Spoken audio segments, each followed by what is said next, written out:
क्योंकि उसका बाप ही सैफ अली खान है, तो उसको सैफ अली खान मिला, भाई तुझे सैफ पंचर छाप मिलेगा, क्योंकि बॉलीवुड और रियल लाइफ ये दो अलग चीज है।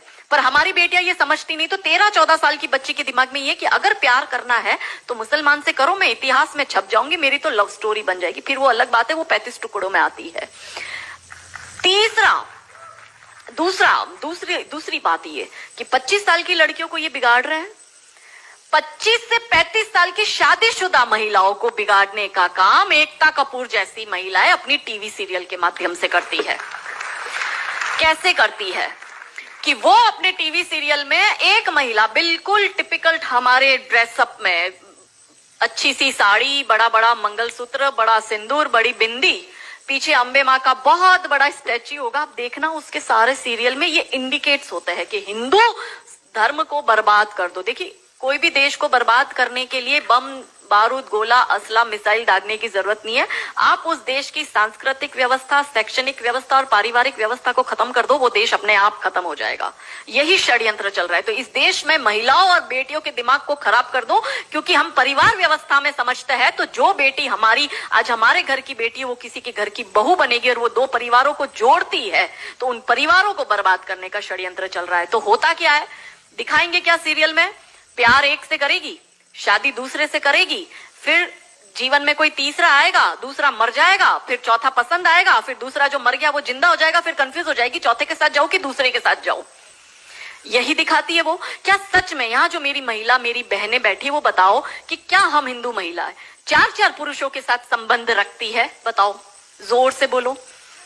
क्या हमारे परिवारों में ये होता है कि हम एक को पसंद करते हैं, हम दूसरे से शादी करते, फिर हमें तीसरा पसंद आता है, फिर हमारा मर जाता है पति, फिर हमें चौथा अच्छा लगता है, और जो मर गया पति वो सडनली जिंदा हो जाता है, फिर हम कंफ्यूज होते हैं हम किसके साथ जाए? क्या हमारी ये वैल्यू है? यही सीरियल हम देखते हैं और हम तालियां बजाते हैं, और हम हमारी बेटियों को भी यही टीवी सीरियल दिखाते हैं। और इन सारी टीवी सीरियल में एक ही चीज कॉमन क्या है? जो सास है वो एक नंबर की नालायक, जो ननंद है वो एक नंबर की नालायक, और ये दोनों बहू के खिलाफ प्लानिंग करेगी। तो अब जो वनरेबल बेटी अपनी माँ के साथ वो टीवी सीरियल देख रही है, उसका दिमाग कैसे खराब होता है, उसको पहले से ही, जैसे अनकॉन्शियस माइंड में चीजें कैसे काम करती है, उसको दिमाग में पहले ही बैठ जाएगा कि मेरी सास भी मुझे ऐसी ही मिलेगी। क्यों हमारे हिंदू परिवार टूट रहे हैं? क्यों आजकल हमारी बेटियों को जॉइंट फैमिली में रहना पसंद नहीं आता है? उसे शादी के दूसरे दिन अलग होना है। वो पहला फोन अपनी माँ को करेगी और माँ कहती है ज्यादा चिक चिक करे तो तू आ जाना मेरे घर में। हमारे माता पिता ने हमें ये सिखाया था कि तेरी डोली उठ रही है, तू इस घर में वापस तभी आएगी जब तुझे प्यार से आना है, तू तेरी अर्थी वहीं से ही उठेगी, हमें तेरी घर में एंट्री नहीं देंगे। ये हमें बचपन में सिखा दिया गया था। इसलिए आज भी हम जॉइंट फैमिली में रहते हैं, हम ससुराल में रहते हैं। भारतीय सांस्कृतिक व्यवस्था, पारिवारिक व्यवस्था को हमने बनाए रखा है।